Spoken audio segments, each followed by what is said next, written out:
తెలుగు రాష్ట్రాల్లో అతిపెద్ద lift manufacturer lifts ట్రై.com dealership కూడా ఇవ్వబడును. గత కొన్ని రోజుల నుంచి బర్డ్ ఫ్లూ ఎఫెక్ట్ తో చికెన్ గుడ్ల అమ్మకాలపై ప్రభావం చూపుతోంది. ముఖ్యంగా ఉమ్మడి గోదావరి జిల్లాలతో పాటు కృష్ణా జిల్లా, తెలంగాణలోని కొన్ని ప్రాంతాల్లోని పౌల్ట్రీ ఫాముల్లో బర్డ్ ఫ్లూ వెలుగు చూసింది. అలర్ట్ అయిన ప్రభుత్వం గోదావరి జిల్లాలో బర్డ్ ఫ్లూ వెలుగు చూసిన ప్రాంతాన్ని రెడ్ జోన్ గా కూడా ప్రకటించి బర్డ్ ఫ్లూ వ్యాప్తి చెందకుండా చర్యలకు దిగింది. అయితే ఇదే సమయంలో చికెన్ గుడ్లు తినొద్దనే వదంతులు గుప్పుమన్నాయి.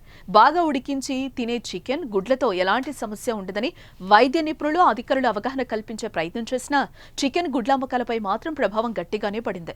అయితే ఇప్పుడిప్పుడే మళ్లీ వాటి అమ్మకాలు పుంజుకుంటున్నట్టు చికెన్ గుడ్ల ధరలు చూస్తే తెలిసిపోతోంది.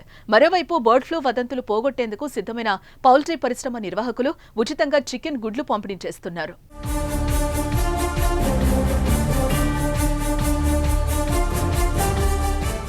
ఇక మరోపక్క బర్డ్ ఫ్లూ వదంతులతో పడిపోయిన చికెన్ అమ్మకాలను తిరిగి పుంజుకునేలా చేసేందుకు సిద్ధమయ్యారు. గుంటూరులో ఉచితంగా చికెన్ ను పౌల్ట్రీ పరిశ్రమ నిర్వాహకులు పంపిణీ చేశారు. ఇది కాకుండా మరో అడుగు ముందుకు వేస్తూ ప్రజాప్రతినిధులతో ప్రచారం చేయిస్తున్నారు. ప్రజల అవగాహన కల్పించే ప్రయత్నాలు చేస్తున్నారు. అందులో భాగంగా గుంటూరులోని స్వామి థియేటర్ ప్రాంగణంలో ప్రజలకు ఉచితంగా చికెన్ గుడ్లు పంపిణీ చేశారు పౌల్ట్రీ పరిశ్రమ నిర్వాహకులు. ఉడికించిన చికెన్ గుడ్లు తినటం వల్ల ఎలాంటి సమస్యలు రావని వివరించారు. ఇక చికెన్ వంటకాల కోసం ఆహార ప్రియులు భారీగా తరలివచ్చారు. ఊహించని విధంగా ప్రజలు తరలి రావడంతో నిర్వాహకులు గేట్లకు తాళం వేయాల్సిన పరిస్థితి వచ్చింది.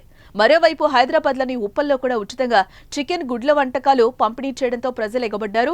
బర్డ్ ఫ్లూ వ్యాప్తి నేపథ్యంలో ప్రజలు చికెన్ తినేందుకు భయపడుతున్న వేళ పలువురు అవగాహన కల్పిస్తూ చికెన్, ఎగ్ స్నాక్స్ ఫ్రీగా అందించారు. ఈ మేళాలకు జనాలు ఎగబడ్డంతో నిర్వాహకులు తీవ్ర ఇబ్బందులు పడ్డారు. గుంటూరు పట్టాభిపురంలోని స్వామి థియేటర్ గ్రౌండ్ లో, హైదరాబాద్లోని ఉప్పల్ గణేష్ నగర్ వద్ద ఫుడ్ మేళాలు నిర్వహించగా జనాల తాకిడికి నిర్వాహకులు చేతులెత్తేశారు. గుంటూరులో రద్దీ తట్టుకోలేక గేట్లు మూసేశారు.